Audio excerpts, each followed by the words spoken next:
Assalamu alaikum dear viewers, welcome back to our Ramadan Self-Improvement Challenge. In today's episode, we focus on a fundamental aspect of our faith, unity. As we journey through this blessed month, it's crucial to reflect on the significance of unity in Islam. Join us as we explore the profound impact of unity on our spiritual growth, community, cohesion, and societal harmony. Let's delve into the importance of standing together as one Ummah and embracing the bonds that unite us. Bismillah, let's begin. What is unity? Unity refers to the state of being united or joined as a whole, often characterized by harmony, cooperation, and mutual support among individuals or groups. It involves coming together despite differences in beliefs, backgrounds, or opinions for a common purpose or goal. Unity fosters a sense of solidarity and belonging, promoting collaboration and strength in diversity. In various contexts, unity can manifest in different forms. In communities and societies, unity entails individuals and groups working together for the collective well-being. In the realm of governance, unity involves different political factions or parties coming together to address common challenges and pursue shared objectives for the benefit of the nation. In religious or spiritual contexts, unity signifies believers coming together in worship, fellowship, and service, guided by shared values, beliefs, and practices. Within families, unity is characterized by mutual love, support, and respect among family members, fostering strong bonds and a sense of belonging. On a broader scale, unity refers to cooperation and collaboration among nations and peoples worldwide to address global issues such as climate change, poverty, and conflict. Overall, unity is a powerful force that promotes peace, harmony, and strength, enabling individuals and communities to overcome adversity and achieve common goals together. Importance of unity in Islam. Oneness of Ummah. Islam emphasizes the unity of the Ummah community known as the Ummah. Regardless of ethnic, cultural, or geographical differences, Muslims are encouraged to stand united as one cohesive entity, bonded by their shared faith in Allah subhanahu wa ta'ala and the teachings of Prophet Muhammad, peace be upon him. Strength in unity. Unity strengthens the Muslim community and emphasizes its ability to face challenges and overcome adversity. When Muslims stand together in solidarity, they become a formidable force capable of effecting positive change and upholding justice and righteousness. Unity helps safeguard the integrity of Islamic beliefs and practices. By remaining united, Muslims can protect their faith from external influences and internal divisions, ensuring the continuity of Islamic teachings for future generations. Social cohesion. Unity fosters harmony and cooperation among Muslims, promoting a sense of brotherhood and sisterhood within the community. It encourages mutual support, empathy, and compassion, leading to stronger interpersonal relationships and a more cohesive society. Resilience against division. Islam warns against division and discord within the Ummah, emphasizing the importance of unity and solidarity.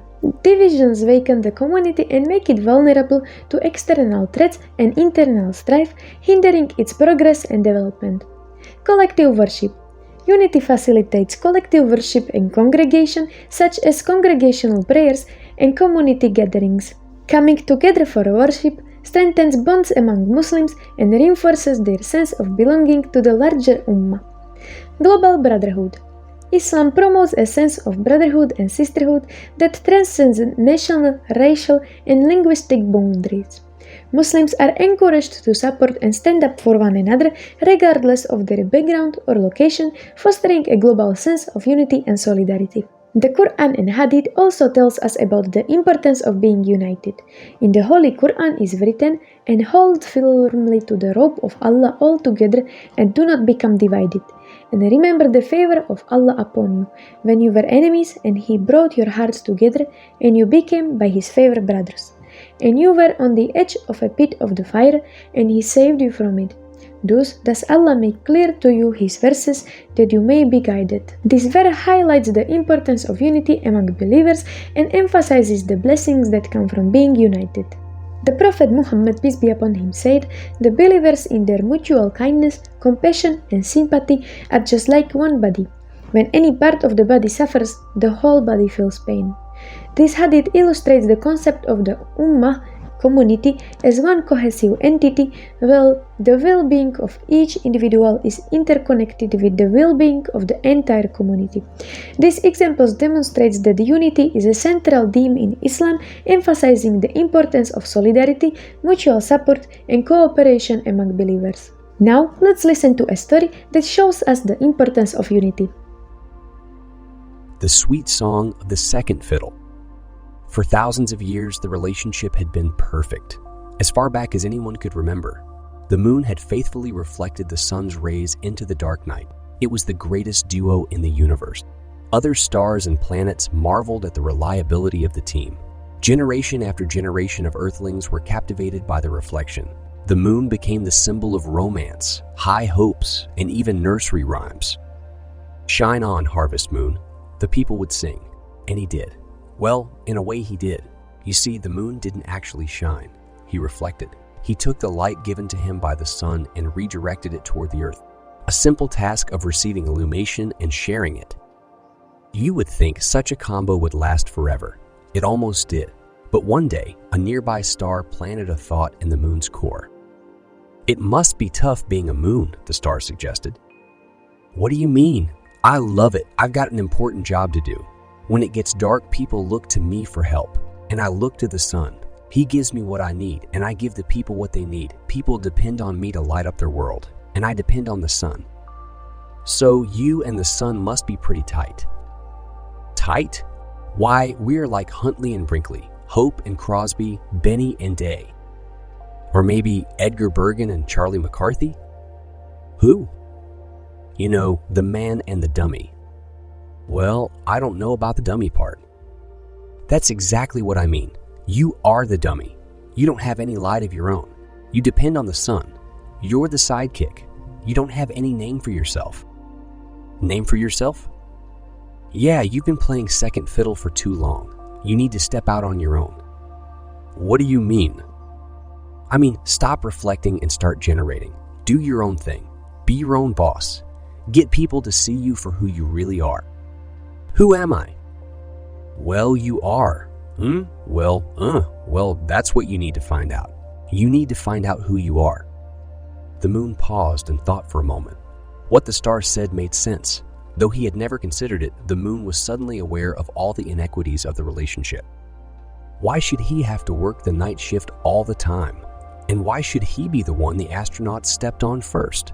And why should he always be accused of making waves? And why don't the dogs and wolves howl at the sun for a change?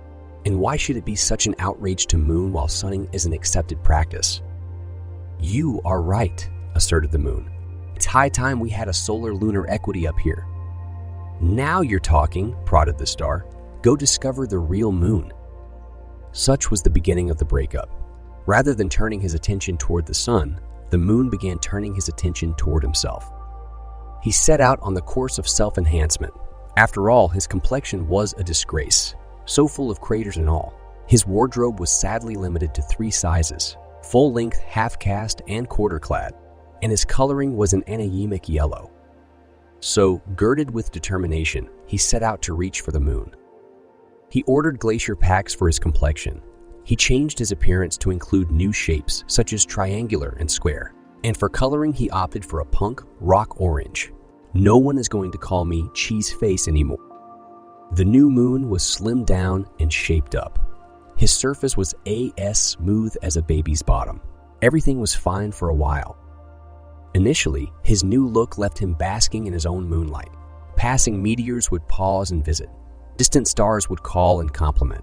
Fellow moons would invite him over to their orbits to watch as the world turns. He had friends. He had fame. He didn't need the sun until the trends changed. Suddenly, punk was out and prep was in. The compliments stopped and the giggles began as the moon was slow to realize that he was out of style. Just as he finally caught on and had his orange changed to pinstripe, the style went to country. It was painful poking of the rhinestones into his surface that caused him to finally ask himself, what's this all for anyway? You're on the cover of the magazine one day and forgotten the next. Living off the praise of others is an erratic diet. For the first time since he'd begun his campaign to find himself, the moon thought of the sun. He remembered the good old millenniums when praise was not a concern. What people thought of him was immaterial since he wasn't in the business of getting people to look at himself. Any praise that came his way was quickly passed on to the boss. The sun's plan was beginning to dawn on the moon.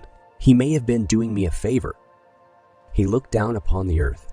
The earthlings had been getting quite a show. They never knew what to expect. First punk, then preppy, now country. Odds makers in Las Vegas were making bets as to whether the next style would be chic or macho. Rather than be the light of their world, he was the butt of their jokes. Even the cow refused to jump over him. But it was the cold that bothered him the most.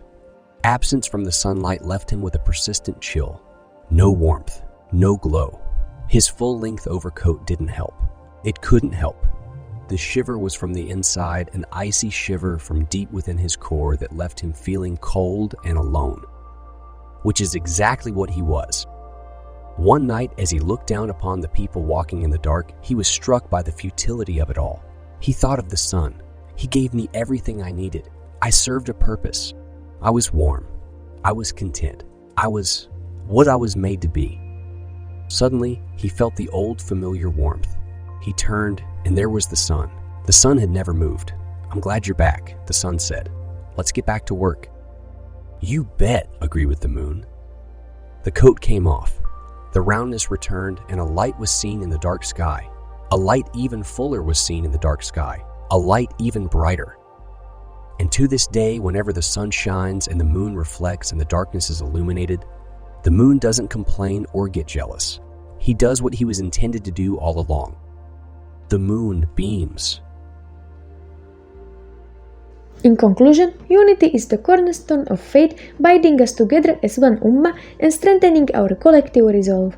It transcends differences and fosters a sense of belonging, solidarity, and compassion within our community. Embracing unity allows us to cornerstone changes, celebrate diversity, and uphold the principles of justice and equality. As we strive to embody the spirit of unity in our lives, let us remember that together we are stronger and more resilient. Thank you for joining us on this exploration of unity during our Ramadan Self-Improvement Challenge. We hope you found inspiration in understanding the importance of unity in Islam and its profound implications for our lives. In the next part of our journey, we will delve into the concept of flexibility and its role in fostering growth and adaptability. Don't forget to like, comment, and subscribe to our channel to stay updated on our upcoming videos. Until then, may blessings of unity continue to guide us on our path. Assalamu alaikum.